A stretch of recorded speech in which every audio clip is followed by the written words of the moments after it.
Fala, galera! Oiê! Estamos aqui na cidade que eu acho que se pronuncia Oswiecim ou algo assim, que é onde ficava o famoso Auschwitz, o famoso campo de concentração e de extermínio nazista.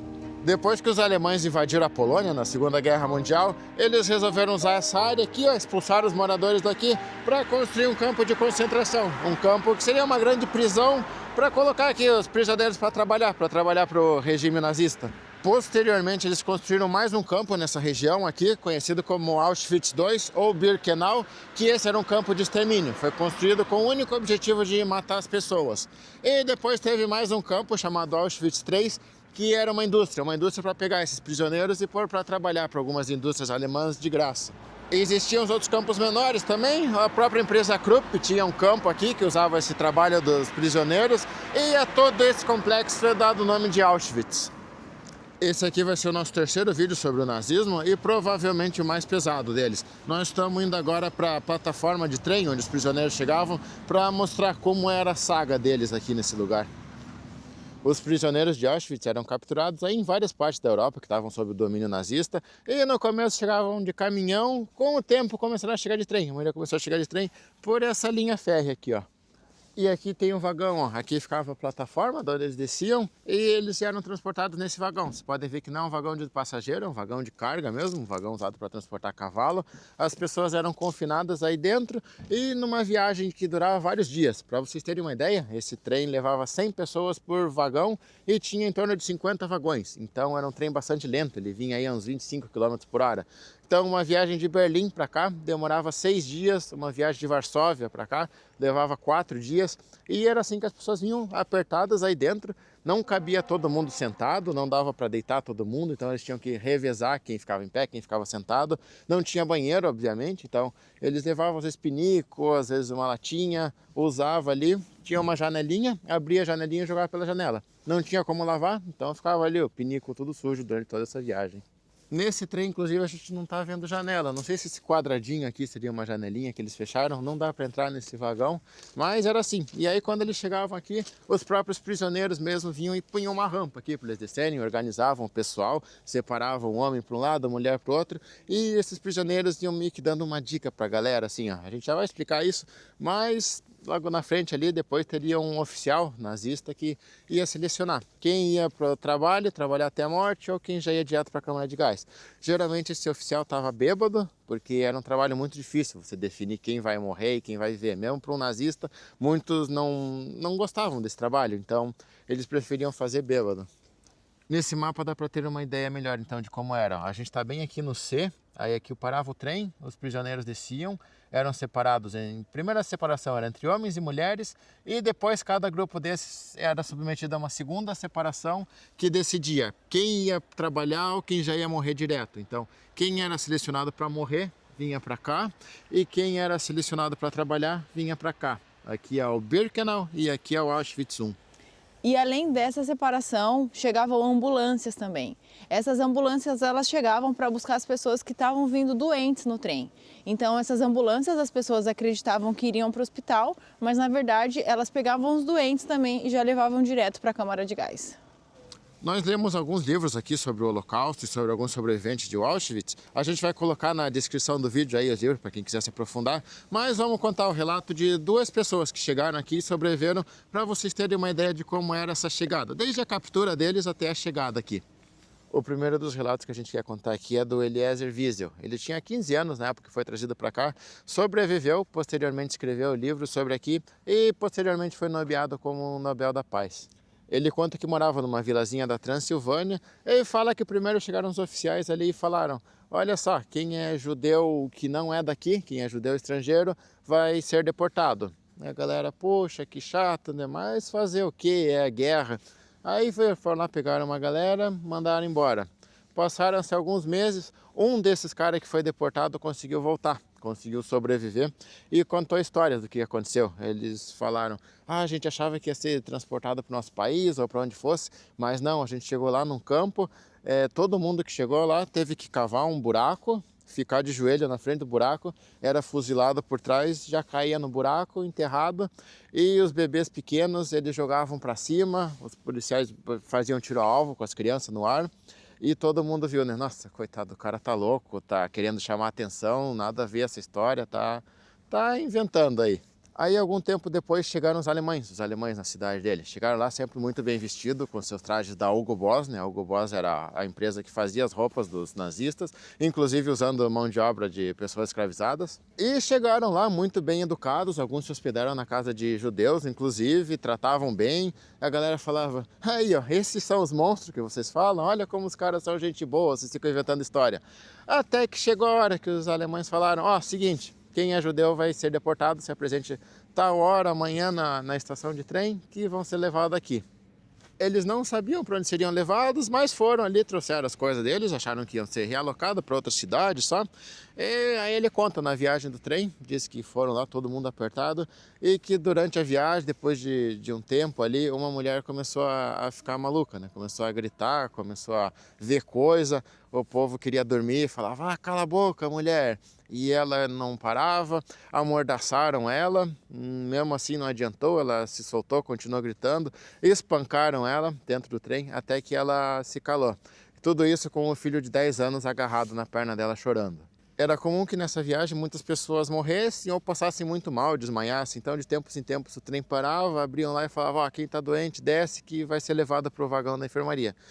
Provavelmente não, provavelmente era morto ali mesmo, mas eles não queriam assustar as pessoas. Aí quando chegaram aqui, finalmente, depois de dias de viagem, deram autorização para 2 pessoas de cada vagão descerem. Aí eles desceram para conhecer, voltaram e falaram, um campo de trabalho, as condições são boas, tem comida e tem abrigo especial para idosos e crianças.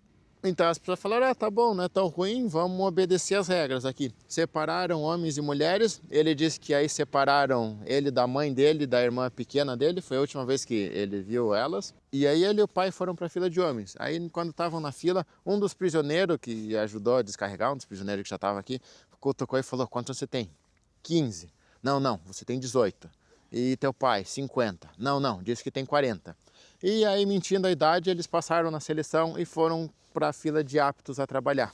Se eles tivessem dito a verdade, possivelmente ele teria sido considerado jovem demais e o pai velho demais, então ambos já iriam para a câmara de gás.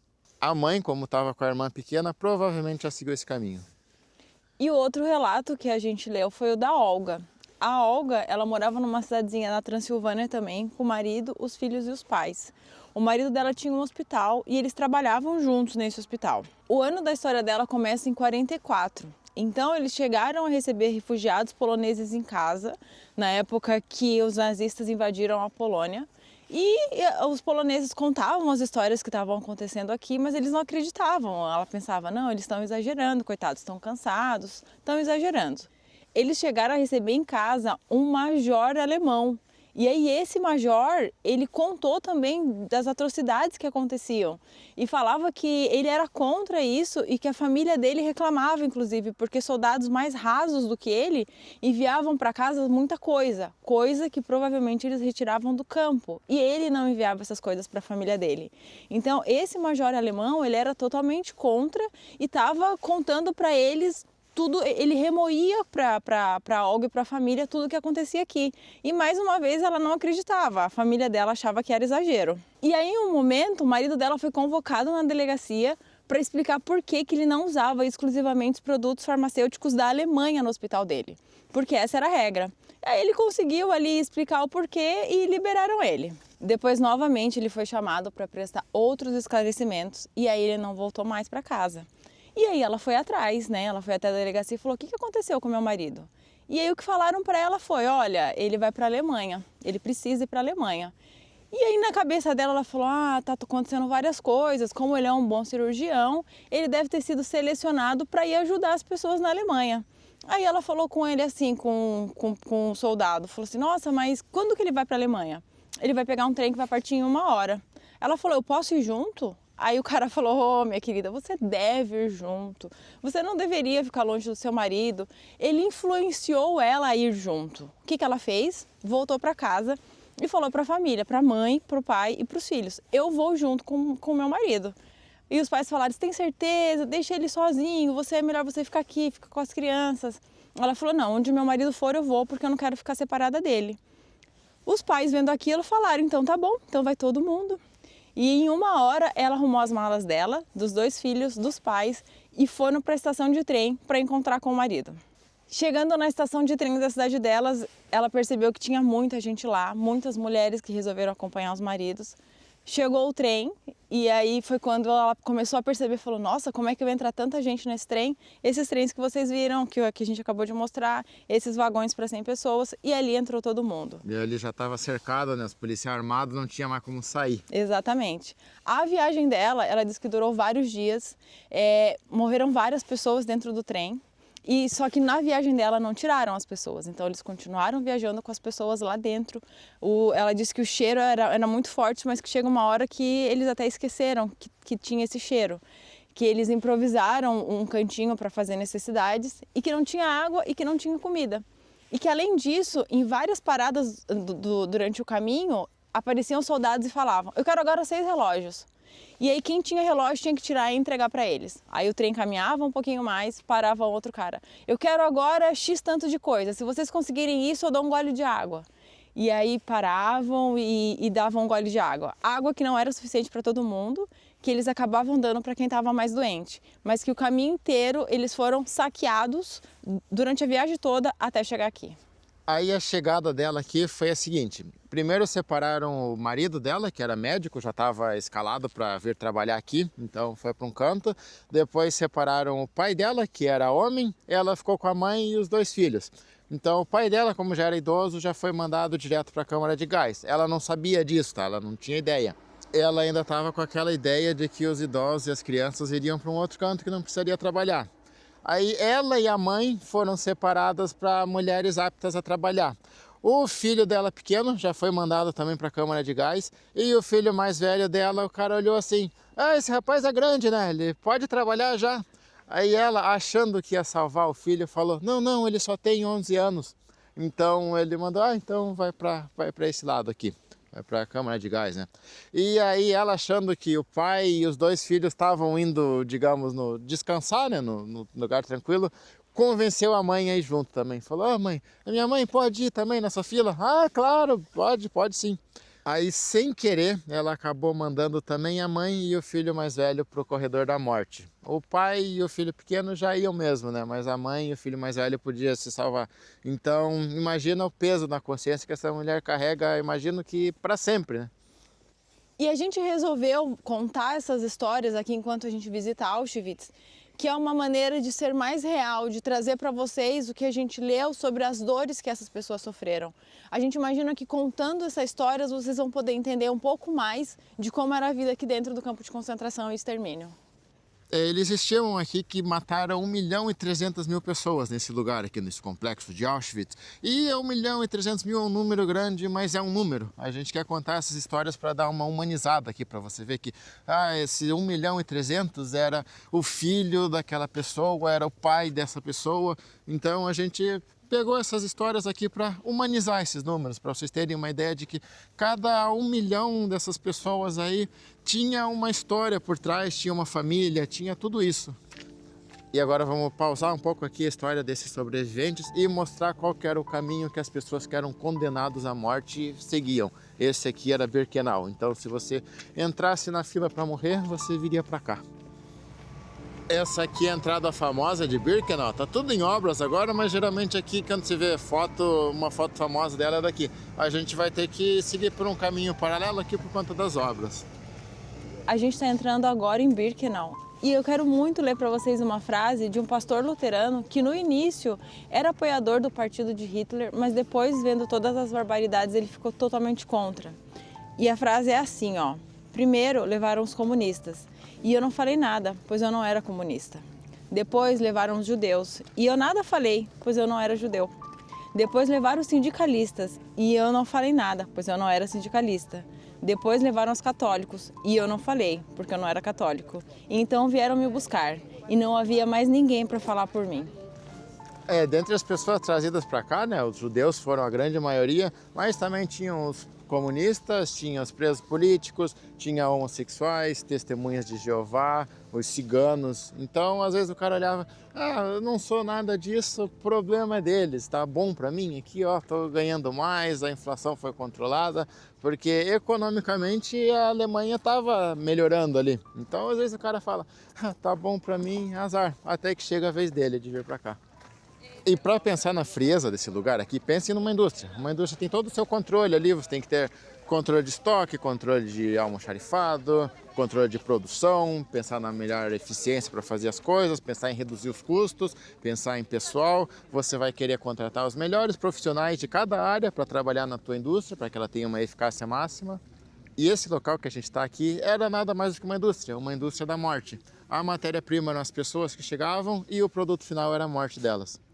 Esses barracões aqui, alguns são administrativos e alguns seriam como se fosse o almoxarifado mesmo. Não conseguiu matar todo mundo, deixa estocado ali para matar no dia seguinte. Eles pensavam em como fazer a forma mais eficiente para matar a maior quantidade de pessoas possível por dia. Aqui tem uma imagem, ó, do trem chegando, aquele cenário bem que a gente mostrou. Aquela porta de entrada aqui de Birkenau, a galera desorganizada. Aqui já separados, ó, homens e mulheres, cada grupo aguardando para vir para a seleção. Se vem para cá ou se vai para o outro Auschwitz, Auschwitz 1. Olha lá, ó, daqui dá para ver a porta de entrada por um outro lado. Esse corredor aqui levava para umas câmaras de gás. Aqui, ó, são barracões mesmo, onde as pessoas estavam estocadas aí para aguardar a morte mesmo. E aqui, ó, diz que essas imagens são nesse corredor que a gente está, que são pessoas que já foram selecionadas para a morte imediata, ó. Então, todas as pessoas que estão vendo a foto aqui, essas crianças e tal, morreram na câmara de gás. Olha só aqui, ó, esse mesmo caminho que a gente está seguindo, essas pessoas seguiram para a morte. E olha só a vastidão dos barracões aqui, a gente mostrou alguns inteiros lá no começo. Esses aqui provavelmente eram de madeira, então por isso que não sobreviveram. Deve ter queimado, destruído a madeira com o tempo, mas deve ter algum inteiro que dê para visitar. A gente pretende entrar em um para mostrar como era por dentro a condição de vida da galera. E por que havia esses barracões aqui, né? Justamente porque eles não conseguiam matar todas as pessoas que eles queriam de uma vez só. Como eu falei ali, pensando numa indústria, eles procuravam meios mais eficientes de matar mais gente possível. Chegaram num limite ali, então tinha que estocar as pessoas aqui. Aí algumas do trem eram mandadas direto de acordo com a seleção ali, feita na hora. Não sabemos parâmetros, mas talvez eles olhassem, já tem muita criança aqui nesse lugar, então nesse trem já dá prioridade para as crianças. O barracão das mulheres já não tem mais vaga, então dá prioridade para as mulheres. Vocês podem ver, tudo é cercado com arame farpado e esses arame farpados são eletrificados, então dava choque aqui se encostasse. Diz que era comum, todo dia você saía e encontrava gente morta aqui. Não era gente que tentava fugir, era gente que realmente preferia morrer de choque do que continuar vivendo nessas condições.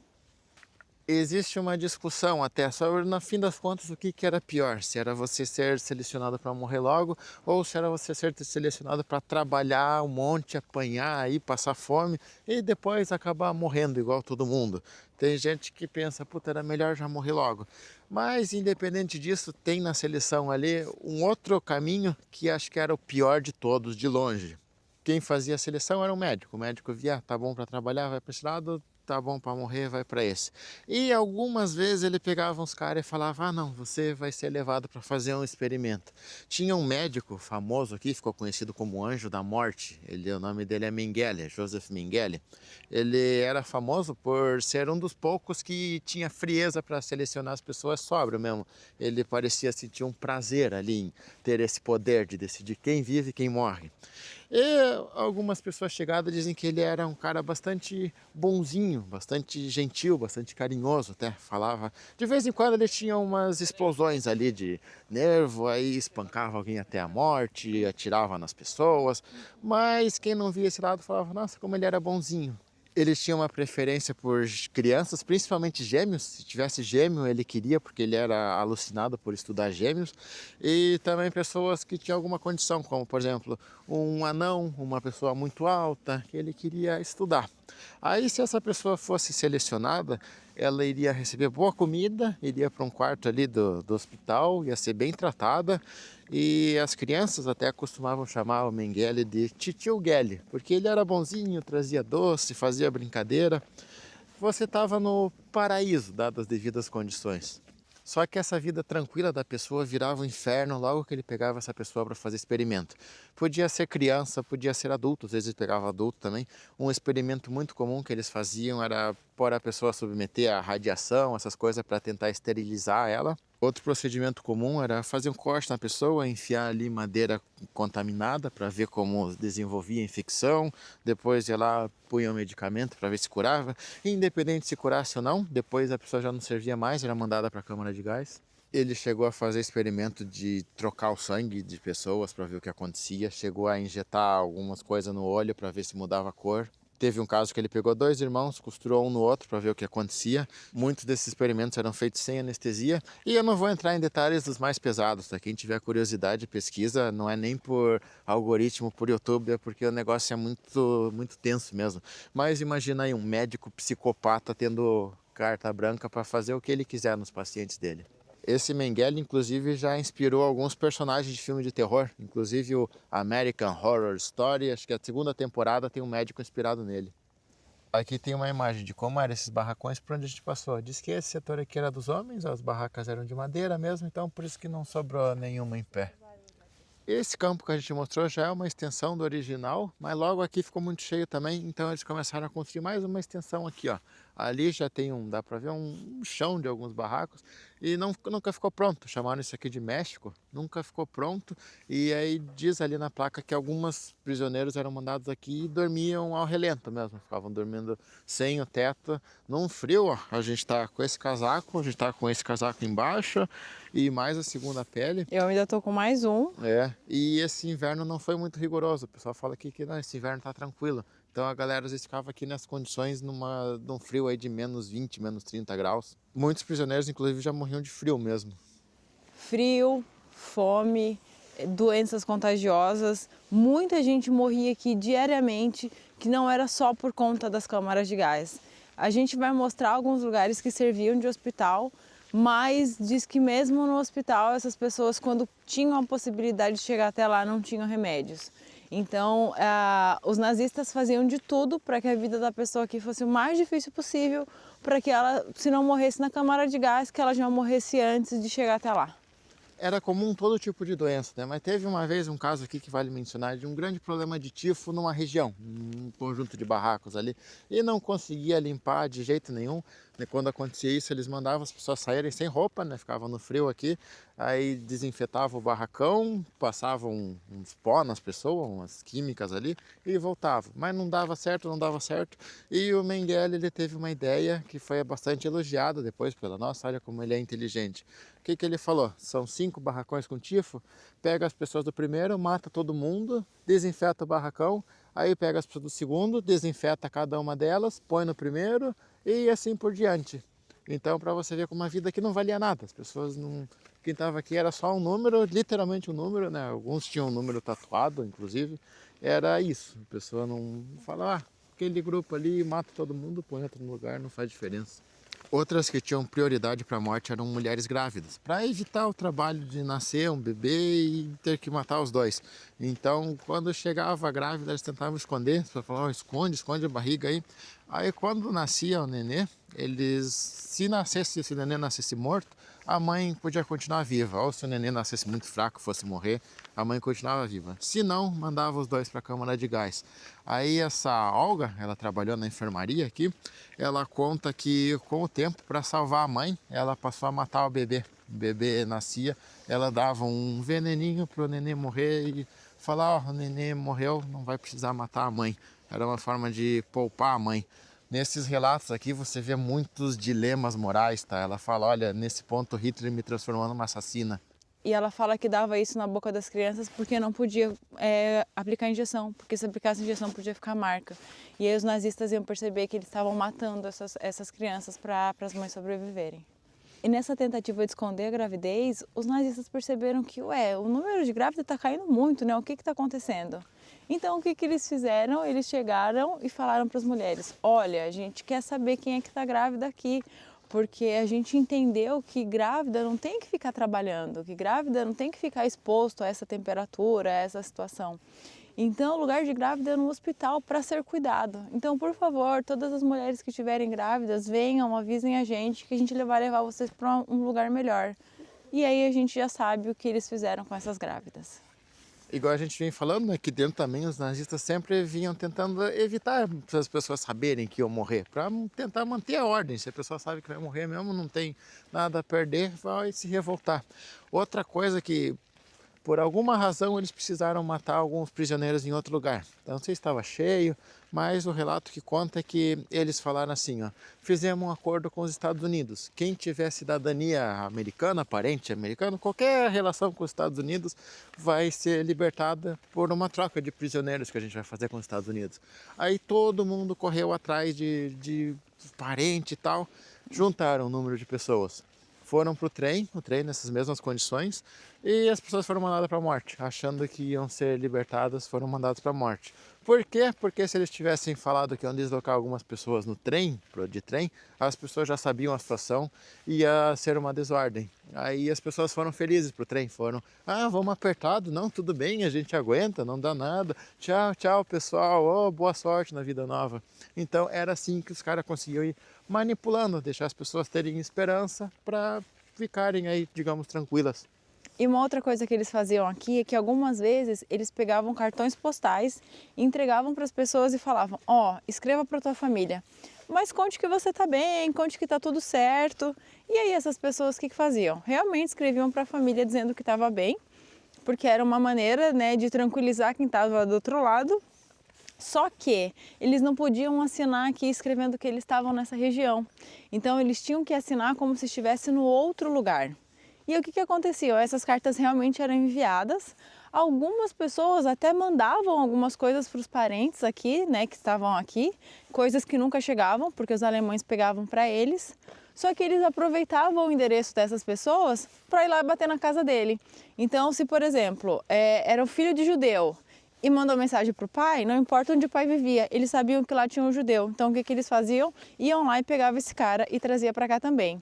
Você queria tranquilizar a tua família e acabava mandando elas para a morte também. Nós estamos nos aproximando das câmaras de gás agora, a câmara de gás e crematório ali. Diz que o cheiro aqui era de carne queimada, o cheiro nesse lugar era carne queimada e cabelo queimado. Aquele cheiro de cabelo queimado era o cheiro desse lugar aqui. Com o tempo você se acostumava. Aí as cinzas, algumas eram jogadas nesse lago aqui, ó. Tá ali até o memorial, só deixaram flores para as pessoas que morreram e foram jogadas aqui. E aí a Olga conta que quando ela chegou, ela achava que essa chaminés, esse cheiro, era por conta de uma padaria. Ela achava que aqui, onde eram os crematórios, era uma padaria. E aí, uns dias depois, conversando com a responsável do bloco dela, ela chegou e falou assim, eu preciso ir atrás dos meus filhos, eu preciso ir atrás dos meus pais. Aí a mulher falou assim, esquece, eles estão mortos, né? Mas como eles estão mortos? Eles eram idosos, era uma criança. Aí a mulher diz assim, sabe aquele negócio que você acha que é a padaria? Que a gente deixa vocês acreditarem que é uma padaria para vocês não se desesperarem? Ali não é a padaria, ali é o crematório. E inclusive, esse cheiro que você está sentindo agora, isso é forte. Pode ser que seja da sua família. Porque como chegaram muitas pessoas nesse trem, não deu tempo de queimar todo mundo. Isso foi uns 2 ou 3 dias depois dela chegar. Ela falou, então pode ser que nesse momento a tua família seja essa fumaça aí que você está vendo. E aí a mulher fala assim, não passe essa informação adiante, a gente não quer que as outras fiquem sabendo do que realmente acontece ali na chaminé. Aqui está uma câmara de gás e um crematório. Está destruído porque os nazistas, quando viram que os soviéticos estavam avançando e iam libertar aqui, correram para destruir tudo que pudesse incriminar eles. Então destruíram documentos, queriam destruir essas estruturas para as pessoas não saberem o que era. E uma história tensa até que a Olga relata é que ela disse que ela um tempo trabalhou trazendo corpos para o crematório. Aí trabalhava com uma colega dela e a colega dela sempre dizia, né? Não, eu tô tranquila porque a minha família tá bem, a minha família conseguiu fugir, a minha família conseguiu se esconder. E aí um dia elas foram lá pegar os corpos para trazer para cá e essa amiga viu os corpos da família dela e descobriu que a família tinha morrido. E como os crematórios nem sempre davam conta de tanta gente que chegava aqui, às vezes o povo era queimado a céu aberto mesmo. Aqui diz que é uma das únicas imagens que tem dessa época dos corpos sendo queimados, das pessoas ao ar livre, aqui atrás, nesse campo aqui mesmo. As pessoas encarregadas de tirar aqueles corpos da câmara de gás e levar para o crematório, e as pessoas que trabalhavam no crematório eram todos prisioneiros. E eles só trabalhavam no crematório por 3 ou 4 meses, por algum motivo que ninguém sabe o que era. E após esse período, eles também eram enviados para a câmara de gás. À exceção dos outros, esse crematório aqui não foi destruído pelos nazistas, foi destruído por uma resistência aqui de prisioneiros mesmo, existiu uma resistência aqui. Eles tinham o plano de explodir várias câmaras de gás, só que aí o pessoal que trabalhava aqui ia ser mandado para a morte, ia ter o rodízio ali de pessoal, então eles tiveram que acelerar o plano, conseguiram explodir só um. A munição que eles usaram aqui, os explosivos, era trazido de rebeldes, geralmente russos, que ficavam nos arredores aqui e conseguiam infiltrar armamento aqui dentro. A Olga fazia parte dessa resistência. E qual era o papel dela nisso? Por exemplo, alguém chegava, entregava uma caixa para ela e dizia: vá até o bloco H que uma pessoa vai te encontrar lá. Então ela pegava essa caixa e aí ela andava, ia até o bloco H e alguém chegava e falava: eu quero a caixa que você está na mão. Ela não sabia quem eram as pessoas que faziam parte da resistência, eles nunca souberam quantas pessoas faziam parte dessa resistência. E um dos motivos era porque se a galera descobrisse, se os nazistas descobrissem que você era parte da resistência, eles iam provavelmente te torturar para descobrir quem eram os outros membros. Então, sem saber o nome dos outros membros, mesmo que você fosse torturado, você não ia entregar as outras pessoas da resistência. A importância dessa resistência era principalmente para conseguir levar a informação daqui de dentro lá para fora. Então, volta e meia, eles conseguiam organizar uma fuga também de algum prisioneiro que ia levar informações relevantes aqui para o pessoal do mundo exterior saber o que estava acontecendo aqui dentro. E uma outra forma de trazer coisas de fora para cá e levar informações é que muitos prisioneiros trabalhavam fora dos campos.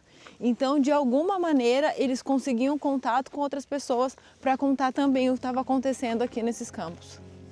Mais uma imagem aqui, ó, de como era na época e agora como é que tá.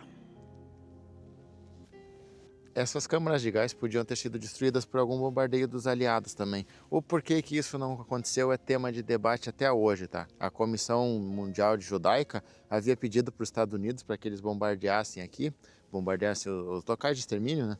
Aí os Estados Unidos negou, disse que não valia a pena pela logística, que estavam atuando em outra área. Porém, eles chegaram a bombardear uma fábrica que tinha aqui, a Auschwitz III. Então falam: pô, por que vocês não bombardearam o local onde matavam as pessoas? Por que não bombardearam o trilho do trem? Se bombardeassem o trilho do trem, eles não conseguiam trazer mais pessoas para cá, para morrer. Aí, é tema de debate até hoje, ninguém sabe o que aconteceu aí por trás dos panos. Uma das justificativas que os americanos deram é que eles ficaram com medo de explodir o crematório, a câmara de gás e que houvesse represálias contra os presos aqui nos campos de concentração e extermínio. Outra é que foi usado como propaganda também, né? Vamos dizer que nesse bombardeio mata alguns prisioneiros, a propaganda nazista ia falar: ah lá, os aliados estão matando os prisioneiros, a gente deixa eles lá só trabalhando, os caras bombardearam o local que eles estavam trabalhando. Porém, quando eles bombardearam lá embaixo as estruturas da indústria, um monte de prisioneiro também morreu. Aí quando o pessoal chegava aqui no campo, eles passavam por aqui, tinham que tirar as roupas, tinham a cabeça raspada, eram polvilhado ali veneno para tirar qualquer tipo de infecção e deixavam ali todos os pertences dele com os nazistas e vestiam a roupa de prisioneiro. Aqui tem uma imagem, ó, todos os bens das pessoas trazidas sendo acumulados aqui. A pessoa tinha que deixar tudo aqui, isso aqui parece ser tudo sapato, ó. Tinham que tirar o sapato também e deixar. Se tivessem sapato velho, às vezes podiam permanecer com o sapato, mas se fosse sapato novo, tinha que deixar aí e arranjar um outro velho aqui dentro. Ou ficar descalço mesmo, eles ficavam descalços. Inclusive a Olga conta que quando ela chegou, ela pôde ficar com a bota dela. E dentro da bota dela, ela escondeu um pouco de veneno. Porque ela diz que muitas das esposas de médicos que vieram para cá trouxeram um veneninho escondido. Porque a ideia era que se alguma coisa tão ruim acontecesse com elas, elas preferiam se matar do que eles não tinham noção do que poderia acontecer, né? Então eles trouxeram isso com elas. A Olga não chegou a usar, porém no trem que ela veio para cá, uma das mulheres tentou se envenenar e aí ela disse que eles conseguiram salvar essa mulher no trem, porém não adiantou nada porque quando ela chegou aqui, essa mulher foi direto para a câmara de gás. E no processo da Olga, né, de entrar, de se despir, de passar por esse processo de desinfecção, ela fala que teve um soldado que olhou para ela, que estava todas as mulheres tendo o cabelo raspado, E aí ele apontou para ela e falou, você não vai raspar o cabelo, tira ela da fila. E aí ela saiu e ela começou a se questionar, por que esse cara não quer que eu raspe meu cabelo, né? O que está acontecendo? Por que eu fui a preferida? E aí na mesma hora ela voltou para a fila para raspar o cabelo, rasparam o cabelo dela. E aí ele viu que ela raspou o cabelo e disse que ele ficou revoltado. E ali foi a primeira vez que ela apanhou dentro do campo de concentração, porque ele deu uma bofetada na cabeça dela. E a chegada das mulheres ainda consistia em deitar numa maca. E ali era feito exame retal, vaginal, exame oral. E tudo isso era acompanhado por 20 soldados alemães, todos bêbados e falando várias gracinhas para essas mulheres. E como a gente falou que era uma grande indústria, né? Então uma indústria consiste em você ter um aproveitamento máximo de tudo. Então depois que as pessoas eram mortas na câmara de gás, eram passadas para remover tudo que a pessoa tivesse ainda. A pessoa estava sem roupa ali, sem pelo, sem nada, mas se tivesse uma obturação no dente, era removido para mandar para a Alemanha. Se tivesse ali algum metal dentro do osso, tudo era removido para mandar essas peças para a Alemanha. E as cinzas eram usadas como fertilizante. E aqui, só para vocês terem uma noção, ó, aqui era o portão por onde as pessoas entravam depois que passavam pela rampa. Aqui tudo era barracão, aqui tudo era barracão. Aqui a gente tem um crematório e aqui a gente já tem um outro crematório que foi destruído. Os outros crematórios que a gente acabou de mostrar, tanto que foi destruído pela resistência quanto um outro, era ali atrás. Então, quer dizer, as pessoas que vinham direto para as câmaras de gás, quando a gente diz crematório, era câmara de gás também, porque eles ficavam um do lado do outro. Então, elas já entravam ali e já vinham direto para cá. Não precisavam andar tanto quanto a gente está andando aqui. A coisa era simples, era rápido, era eficiente. Aqui tem um crematório, dá para ver mais as ruínas dele aqui. E aqui tem uma foto de como era. Então, o prédio era desse jeito aqui, ó. E por dentro, olha só os fornos aqui, ó. Quantos fornos tem? Diz que entravam 3 pessoas por vez. Vamos trazer agora umas informações que a gente pegou do livro da Olga. Ela disse que eram 30 fogueiras para manter os fornos dos crematórios funcionando. Tinham no total 120 bocas de forno e que eles podiam colocar até 3 cadáveres por vez. Então eram 360 cadáveres queimados a cada meia hora. E que aí a conta é que em 24 horas eles conseguiam cremar 17.280 pessoas. E que existiam valas onde eles conseguiam queimar até 8.000 pessoas por dia.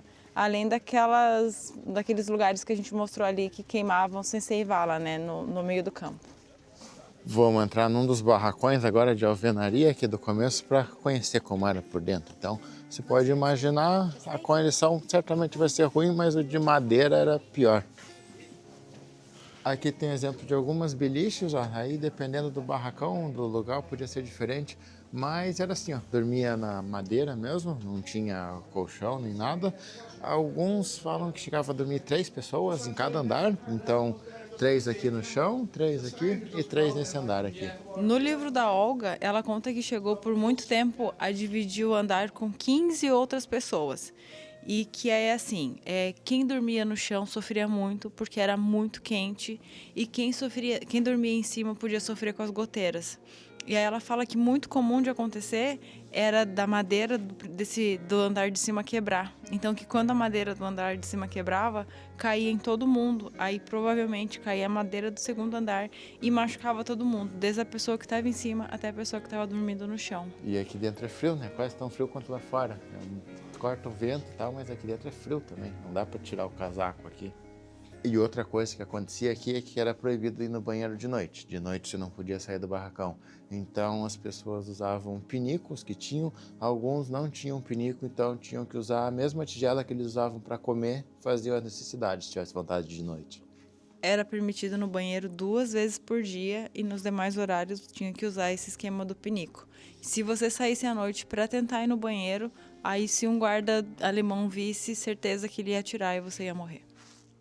Aqui os exemplos da madeira quebrada, né? Madeira não aguentava, rompia, quem estava embaixo pegava aí uns pedaços de madeira. Ó, aqui em cima também como tá. Vou vir aqui para vocês terem uma noção. Ó, um corredor. Aí aqui a gente tem o outro corredor que vai até o final. Amor, eu já venho. Deixa eu só vir nesse aqui, ó. Que foi o que a gente entrou. Então, a gente estava aqui. E vou filmar pra cá também, pra vocês verem a extensão. E essas canecas que a gente comentou que elas tinham que usar para comer e que muitas vezes usavam como pinico, não era uma caneca individual, era uma caneca que chegavam a dividir para 10 pessoas. Então, imagina a situação, né? 10 pessoas usando a mesma caneca para fazer necessidade e para comer. A comida aqui era mais ou menos 1 litro de sopa por dia por pessoa e 200 gramas de pão. Só que essa sopa as pessoas contam que era uma água rala e que dificilmente, por exemplo, vinha um pedaço de vegetal. Eles falam que geralmente na sopa podia vir cabelo, podia vir serragem, no pão também diz que às vezes vinha serragem. Então era uma comida que não era suficiente para alimentar as pessoas. Tinha tanta questão de que era pouca comida fornecida mesmo, quanto a questão que o pessoal que trabalhava na cozinha às vezes já desviava ali pro prato dele, né? Vinha a sopa com um pedaço de carne, o cara já pegava para ele ali primeiro e comia. Então quem estava mais embaixo pegava a sopa mais rala ainda. Então só para entender a questão do banheiro, né? Os barracos que a gente mostrou são esses aqui, são todos iguais ali, o mesmo padrão. E aqui ó, era o banheiro. Então a gente entra aqui, ó. Se eles quisessem vir, de noite não podiam sair, vir aqui, né? Aqui, não sei, devia ser uma pia. É bem grande porque provavelmente eles tinham que usar o banheiro todos ao mesmo tempo, né? Então saia do barracão, tinha horário, vão no banheiro, se lavem e tal, e depois vão pro trabalho. Aí agora de novo volto lá, podem ir no banheiro e ir pro barracão. A Olga conta que se limpar realmente era uma tarefa praticamente impossível. Então o que elas faziam era aproveitar esse momento que eles tinham acesso aqui a essa parte, porque tinha água e era aqui que eles conseguiam beber a água do dia. Agora vamos sair daqui e visitar o Auschwitz I para conhecer. Lá tem um museu explicando melhor. A entrada de todos esses lugares é gratuita, só que você precisa de um ingresso. Então é bom reservar com antecedência pelo site ali ou chegar cedo e tentar os ingressos na hora. Aqui você pode entrar a hora que quiser. No Auschwitz I você tem que entrar com o horário marcado e tem um ônibus. O ônibus acabou de descer aqui, ele faz esse transporte entre os dois campos de concentração de graça.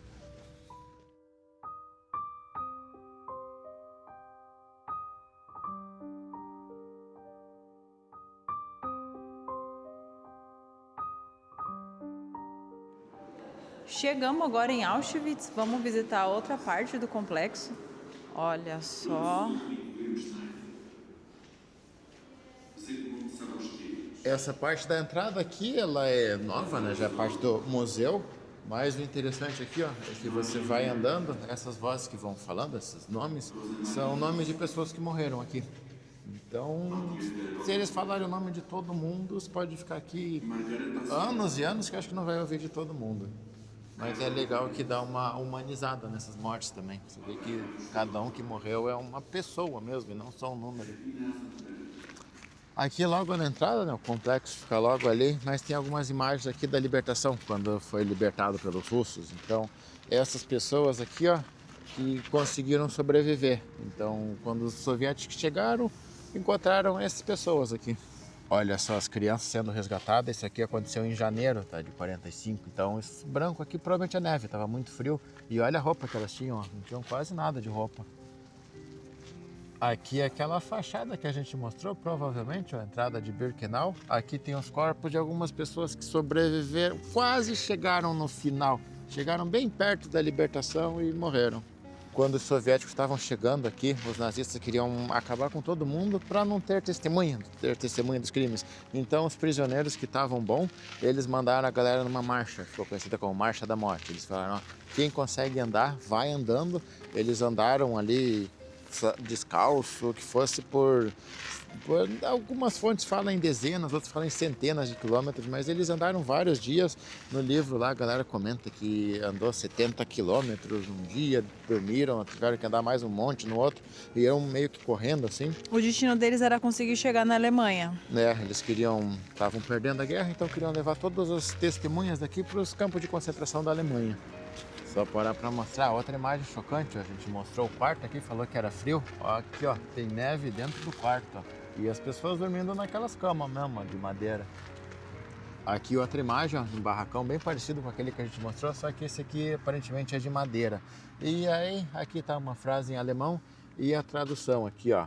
Diz que o discurso é de prata, o silêncio é de ouro.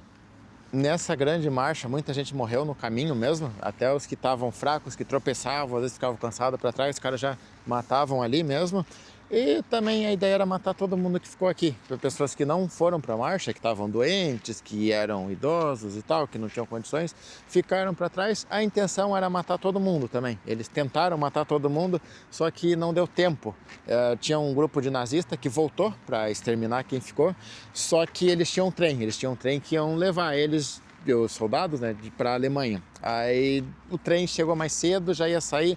Eles falaram, pô, vou perder o trem, vou acabar sendo preso pelos soviéticos. Então, deixa quem ficou aí e azar. Mas só para complementar, eles chegaram a tirar todo mundo dos barracões, falou todo mundo para fora, porque a ideia era fuzilar todo mundo. E aí quando esse trem chegou, eles largaram a galera e foram embora fugidos. Então, só voltando no mapa aqui, ó. Então, esse é o trem onde as pessoas desciam. Aqui era o campo de extermínio Birkenau. E agora a gente está aqui, ó. Esse aqui é o Auschwitz I. Essa aqui, ó, era uma fábrica da Krupp que usava o trabalho do pessoal aqui. A Olga viveu lá em Birkenau, por isso que os depoimentos dela são muito importantes, porque é uma das poucas que estava lá e sobreviveu. Ela estava para morrer também, só que depois descobriram que ela era enfermeira e puseram ela para trabalhar também. O Eliezer veio para cá. Ele, como mentiu a idade ali, ele e o pai dele vieram para cá para trabalhar. Posteriormente foram transferidos para uma fábrica, mas grande parte dos relatos dele são aqui. Então os relatos dele ajudam a descrever bem como era a vida aqui dentro. Aqui na entrada já nos deparamos um pouco com o humor nazista. Aqui está escrito, o trabalho liberta. E esse prédio aqui, totalmente fora das cercas elétricas, é que ficava a administração de todo o complexo Auschwitz. Aqui, ó, vocês podem ver cerca elétrica e um corredor no meio para dificultar os guardas olhando. Se alguém tentasse fugir, era fuzilado na hora. Aconteceram fugas também, depois que a pessoa conseguia fugir, a vida não melhorava muito. Os caras iam atrás, muitas vezes pegavam, só que quando não conseguiam pegar, a pessoa também não tinha muito o que fazer. Ela chegava numa vila, ninguém ajudava ela, a pessoa ficava com medo de receber em casa e acabar sendo presa também. Então a pessoa ficava perdida por aí e às vezes acabava sendo pega de novo. Mas teve alguns que conseguiram escapar e sobreviver. As pessoas que tentavam fugir eram mortas, o corpo era trazido para cá para servir de exemplo a todos os outros. Então ficava exposto aqui, ó lá, tentou fugir e morreu. E aí um motivo também que eles falam que não havia muita tentativa de fuga e nem muita rebelião aqui dentro, é porque diz que quando isso acontecia, os envolvidos eram mortos, eram assassinados, mas as outras pessoas apanhavam. Eles castigavam todo mundo, ou cortavam a comida, ou batia, mas ficava um inferno a vida das pessoas. Então a pessoa ficava com medo de fazer alguma coisa, nem por ela, mas pelos companheiros dela que poderiam sofrer as consequências. Aqui nessa parte fica a cozinha, então era daqui que saía toda a comida que ia para todos os blocos aqui de Auschwitz. Então as pessoas vinham aqui pegar essa comida, às vezes eles falam que era uns caldeirões de 80 litros que saíam 2 homens ou 2 mulheres e eles iam carregando até chegar ao bloco deles. As condições dos prisioneiros aqui eram melhores. No relato do Eliezer, ele fala que o barraco ali não era tão ruim e acho que ele dormia sozinho naquele beliche lá. O beliche era de 3, dormia um em cada andar só, não era amontoado de gente. Ele falava que ele dormia num andar e o pai dele no outro. Agora, as condições para os nazistas que trabalhavam aqui, esses eram ótimos. Eles recebiam bem, eles tinham teatro, tinham campo de futebol, tinha um monte de atração, tinha um bordel aqui dentro, num desses prédios aqui ficava um bordel, que eram prostitutas que eram trazidas geralmente da Alemanha mesmo. E aí uma outra coisa que acontecia, às vezes chegava freira, né? Freira prisioneira, eles mandavam a freira tirar roupa, desfilar e tal, pegavam a roupa da freira e davam para as prostitutas usarem no bordel, ou seja, um fetiche estranho aí, né? Igual tudo que os caras faziam aqui. Outra palhaçada deles é que a homossexualidade era proibida também, então muitos homossexuais eram trazidos para cá, eram prisioneiros. Aí se o cara era judeu, se era soviético, se era homossexual, se era testemunha de Jeová, ou se era criminoso, né? Às vezes mandavam os criminosos alemães também, cada um usava uma marcação diferente aqui. Num dos livros que a gente leu até o cara relata que teve um cara, conheceu um cara aqui que não era homossexual, mas foi preso como homossexual. Por quê? Porque ele tinha emprestado dinheiro para um nazista e foi cobrar. Aí o cara, para não pagar, denunciou ele como homossexual. Aí ele foi trazido para cá e ficou preso aqui e o cara não teve que pagar a dívida. Agora, sobre a hipocrisia deles que a gente estava falando, eles condenavam a homossexualidade, era proibido, nossa, que horror, o cara é homossexual, mas aqui dentro rolava entre os oficiais mesmo. Inclusive, quando chegava menino, principalmente criança, eles separavam alguns meninos mesmo para abusar. Os abusos infantis eram constantes aqui também. Tem uma outra parte do cotidiano das pessoas que estavam presas aqui que me choca bastante, que é o que eles chamam de chamada. Aqui a gente tem uma ideia de como eram chamadas, ó. Então o que acontecia? Dava mais ou menos 3 horas da manhã, todo mundo tinha que sair dos prédios, dos barracões e ficar aqui fora. E aí eles contavam quantas pessoas tinha dentro de cada barracão. A quantidade de pessoas de manhã tinha que bater com a quantidade de pessoas da noite. Então, por exemplo, se morreu alguém, eles tinham que trazer inclusive os mortos para fazer a chamada da tarde. Se morreu alguém durante a madrugada, eles tinham que trazer os mortos para fora também para ser contado, porque o número tinha que bater. Ó, aqui, mortos, doentes, não importa a situação. Se você ainda estava alocado no prédio, se eles não tinham dado baixa da pessoa, a pessoa tinha que ser trazida aqui para fora para aparecer nessa chamada. Se o número não batia, aí diz que soava um alarme e eles saíam desesperados de bicicleta aqui até encontrar a pessoa. E assim, eles vinham aqui para fora para fazer essa chamada da manhã e muitas vezes demoravam 4, 5 horas, não importavam. Eles tinham que ficar aqui até que a pessoa tivesse a ideia de falar, vou começar a chamada agora. E eles tinham que ficar sempre de pé, um do lado do outro, não podiam encostar. E isso independente de estar fazendo 7 graus, 10 graus, menos 25 ou 45. Eles tinham que se manter em pé o tempo todo e esperando que começassem a contagem. Vamos dar uma visão geral para vocês aqui do campo, ó. Começa lá atrás, né? E vai até lá. E aí aqui atrás tem mais uma rua e ali tem uma câmara de gás. Eles deixaram uma câmara de gás aqui. A gente quer ir lá para mostrar para vocês, a gente vai. A gente só não vai nesse momento porque tá muito cheio, mas a gente ainda vai mostrar para vocês como era. E aqui, ó, ficava uma forca. Às vezes a pessoa era condenada a enforcamento também, enforcamento público. Geralmente era alguém que se rebelava, alguém que tentava fugir. Eles traziam aqui, faziam um julgamento ali, penduravam a pessoa. Todo mundo também tinha que ver, tinha que acompanhar, ver até o final. E aí o Eliezer conta que quando era adulto, geralmente puxava a cadeira ali, a pessoa já morria. Agora, criança, como era leve, era comum você ver a criança ficar se debatendo aí por meia hora até. A corda não apertou o suficiente, não quebrou o pescoço, então ela fica ali sufocando até morrer.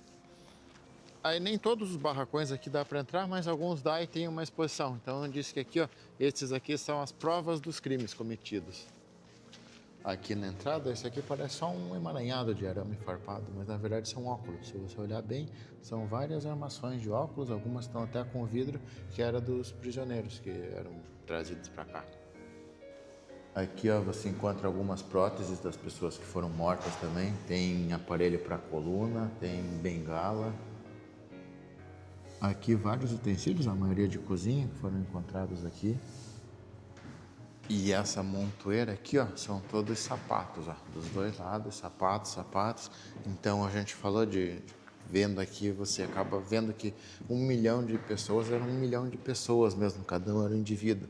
Então imagina aí, ó, cada par de sapato desse pertencia a uma pessoa que provavelmente não sobreviveu. Essa parte aqui é até mais chocante, ó, que são sapatos de criança. Olha só aqui, ó, você percebe o tamanho do pé. O menininho devia ter 2 anos no máximo. Aí tem bota de inverno, tem sandália de verão. Dependendo da época que a pessoa chegou, vinha com um calçado diferente. Aqui as roupinhas que as crianças estavam usando quando chegaram aqui. Aqui, ó, várias malas aqui, ó, malas que as pessoas trouxeram no trem. E várias dessas malas estão com nome e com endereço. Logo que as pessoas desciam do trem na plataforma, os pertences delas eram retirados delas. E aí os alemães incentivavam eles a escreverem o nome e o endereço para dizer, ó, depois que vocês saírem daqui vai ser devolvido, põe o endereço aí que a gente vai mandar para casa de vocês depois. Mas, obviamente, tudo mentira, né? E aqui tem um quadro com a quantidade de pessoas que foram trazidas para cá. Ó. Então, desse total aqui, ó, essa quantidade eram judeus, poloneses, ciganos, soviéticos prisioneiros de guerra e prisioneiros de outras partes. Deste total, estimam que 1 milhão e 100 mil morreram.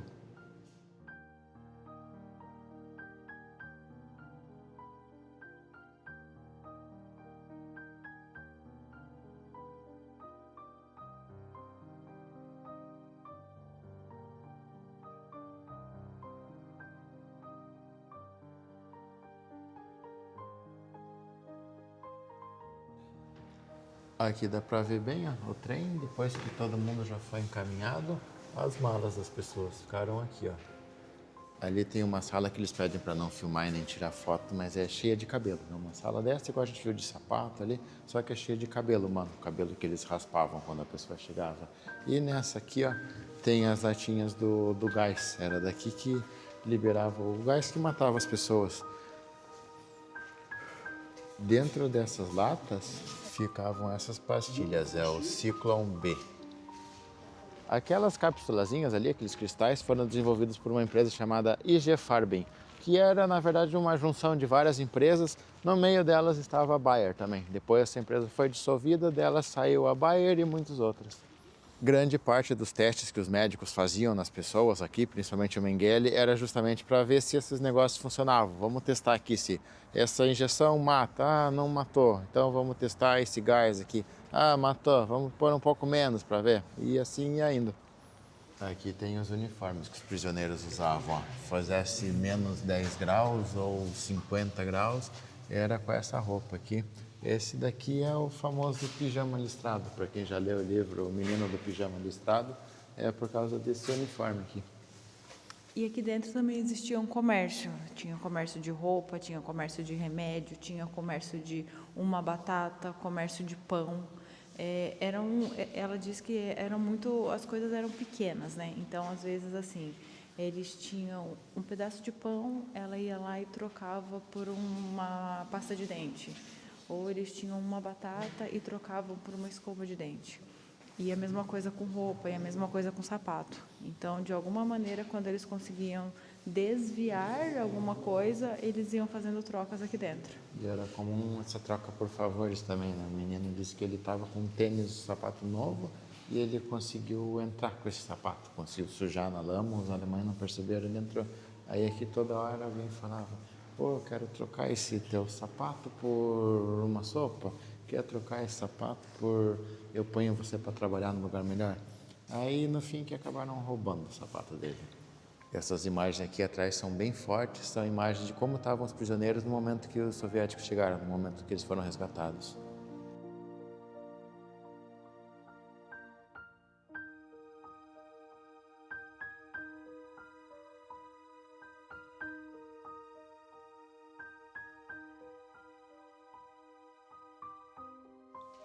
E aqui, ó, algumas crianças que foram vítimas dos experimentos do Mengele. O Mengele nunca pagou pelos crimes que cometeu. Ele conseguiu fugir para a Argentina. Na Argentina tinha uma rede muito grande ali para receber os nazistas, então conseguiu bastante apoio lá. Mas com o tempo o cerco foi se fechando, ele fugiu para o Paraguai e terminou a vida no Brasil. Ele morreu em 79, com 67 anos, enquanto tomava banho de mar em Bertioga. Ele morreu sem se arrepender, morreu achando que o que ele fez estava certo, morreu acreditando no nazismo, morreu se considerando superior, mas talvez se sirva de algum consolo. Ele teve uma vida bem solitária no Brasil. Quando ele chegou no Brasil, ninguém gostava dele, as pessoas, algumas ajudavam, se aproximavam, mas achavam ele um temperamento terrível. E embora no discurso de se achar superior a todo mundo da América do Sul, ele não escondia o desprezo que ele tinha pelo povo da América do Sul, ele era incapaz, foi incapaz de caminhar pelas próprias pernas, vivia de parasita, parasitando uma pessoa, a outra, pedindo dinheiro aqui e ali. E ele teve um filho aqui, que era criancinha ainda, quando ele fugiu para o Brasil, então o filho continuou morando na Alemanha, se tornou um liberal, totalmente contra o pai. Encontrou o pai no fim da vida, diz que encontrou um homem totalmente destruído, totalmente solitário. Então, pelo menos esse cara não pagou com punição, não foi a julgamento, mas ao que consta teve uma vida bastante infeliz. Mas pelo menos o fundador e primeiro comandante aqui de Auschwitz foi preso, foi julgado e foi condenado. Foi enforcado bem aqui, ó, bem na frente da última câmara de gás que sobrou. Vamos visitar agora essa câmara de gás, então, ver como era. Aí, para as pessoas não se desesperarem quando entrassem aqui, eles falavam que elas iam tomar banho. Falavam que era um banheiro, mandavam só tirar a roupa e entrar aí. Aí elas entravam achando que iam tomar um banho. Às vezes eles davam até um sabonete para a pessoa, para ela acreditar. E esse sabonete poderia ser feito de gente morta. Eles usavam a gordura dos mortos para fazer sabão aqui.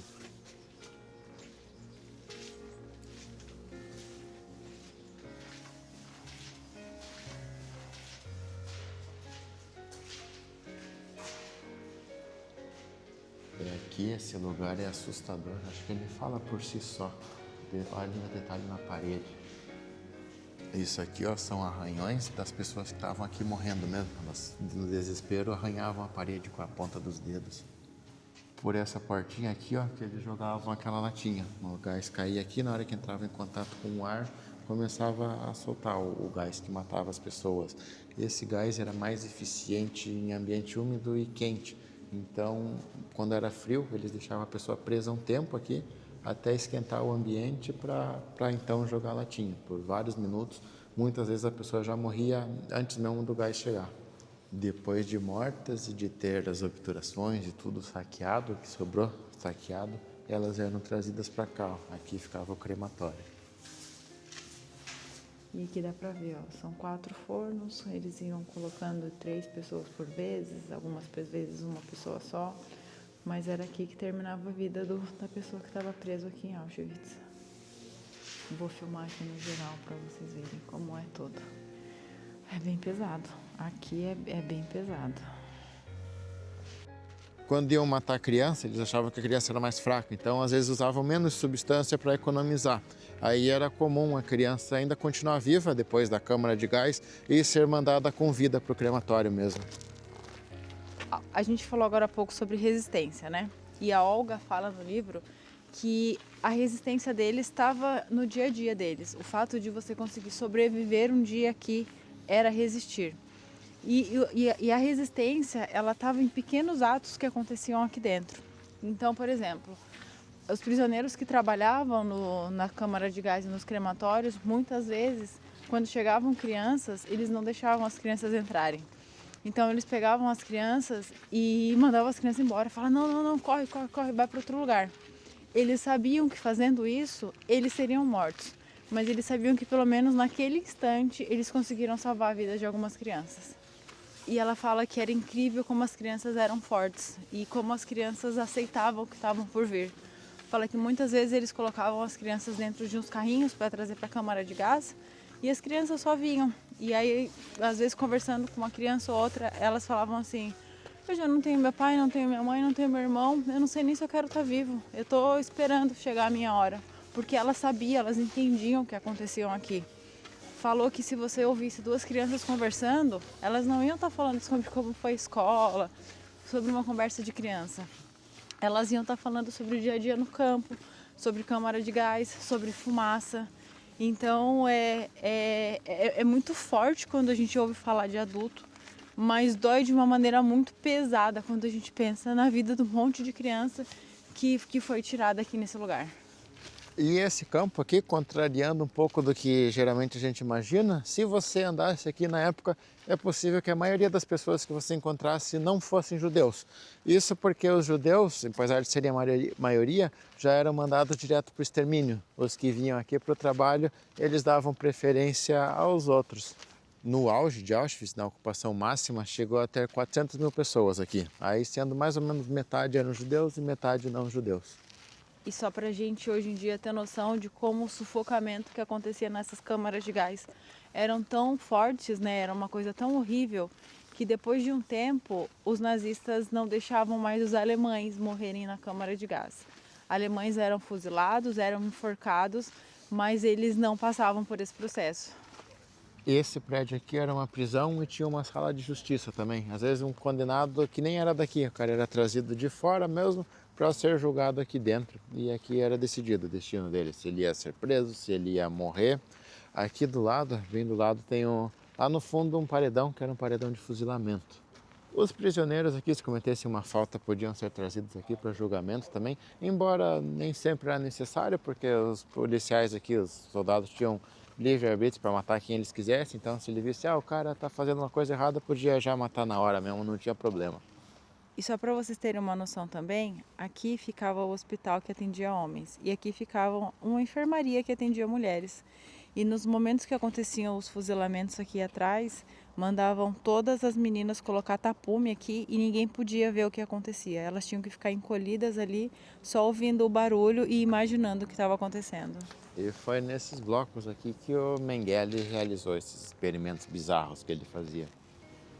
Entrando aqui no presídio, então, na entrada aqui seriam as salas onde seria feito o julgamento. Poderia ser aqui ou aqui numa mesa maior, se fosse preciso mais gente. Enquanto aguardavam o julgamento, eles ficavam nos beliches como esse aqui nessa sala. Diz ali que geralmente quem era julgado aqui era sentenciado à morte. Em raros casos eles eram feitos prisioneiros em Auschwitz, mas geralmente eram mortos mesmo.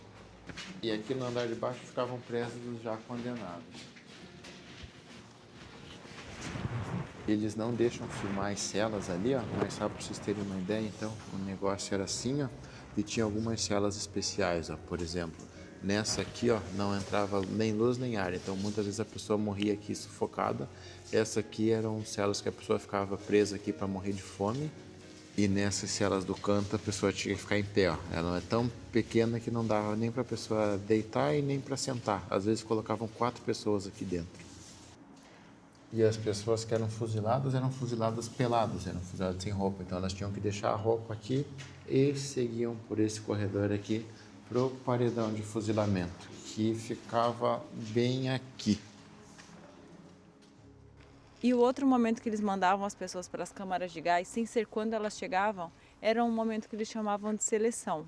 O que era seleção? A seleção podia ser no momento que eles estavam fazendo aquela chamada que a gente falou, ou podia ser em qualquer outro momento aleatório. Quem comandava ou era um médico ou um grandão do Partido Nazista. E aí nada mais era do que olhar para as pessoas e falar: ah, você sai, você sai, você sai, você vem. Qual era o critério de seleção? Ninguém sabia. Eles escolhiam ali algumas pessoas e enviavam para as câmaras de gás. Aí, para concluir aqui então, vamos contar qual foi o destino do Eliezer e da Olga. O Eliezer, pouco antes dos soviéticos chegarem aqui, ele estava trabalhando e o pé dele congelou. Congelou, ele teve que vir para a enfermaria, aí ficou aí internado.